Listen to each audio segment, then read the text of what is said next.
You know, I always say we recycle cans, paper, trash, but we don't recycle people. As a community, we're only as strong as the weakest.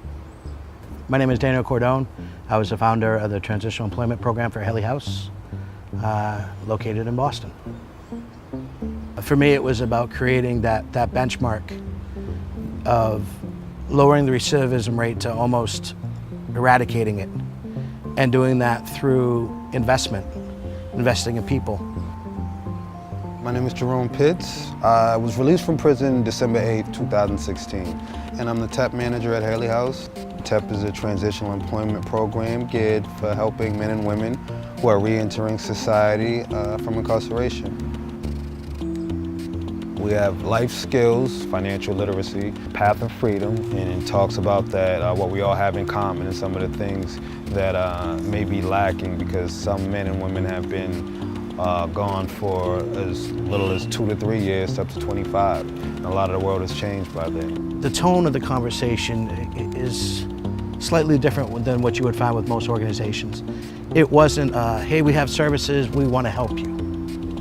We're not afraid to say that you owe. You owe, you owe. And that was the tenet of the program. You owe it to yourself for a chance to be successful. You owe it to your community. And no matter what happens, that you're not alone in this. We're not going to coddle you, we're not going to baby you, but we're willing to work with you and understand that there's a transition, hence Transitional Employment Program.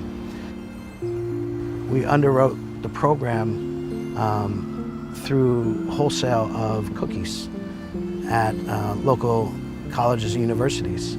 And we said vocally that what we're doing here allows us the budget and the revenue to continue and provide the programming and the services that were made and designed for you.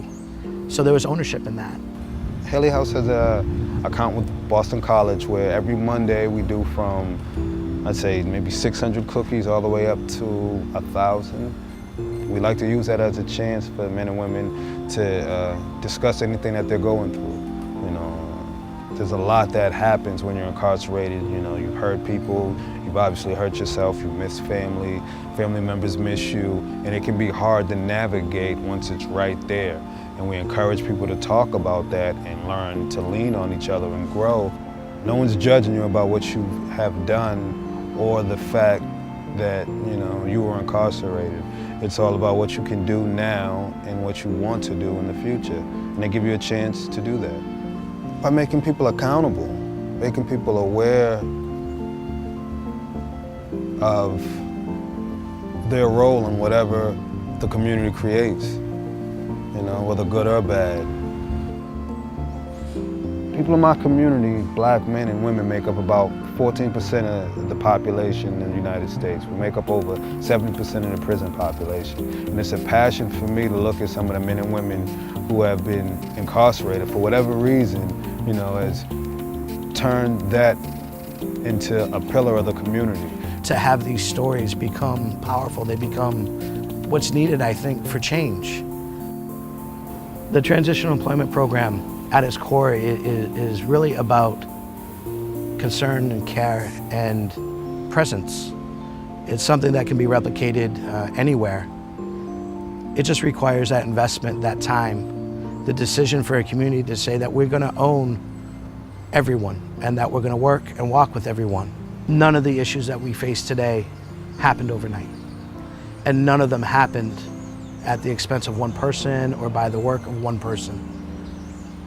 And so the solution is the same, that it's going to take time and it's going to take effort of many. Well, I will steal something from the tenet of the program when I say we owe, we owe, we owe. And that doesn't just apply to people that are in the Transitional Employment Program. You know, that applies to everyone. That we have an obligation to one another, that we have an obligation to contribute of ourselves, and we have the obligation to be the best person that we can be. In terms of really embodying what the true meaning of community is, the care, thought, and concern for one another.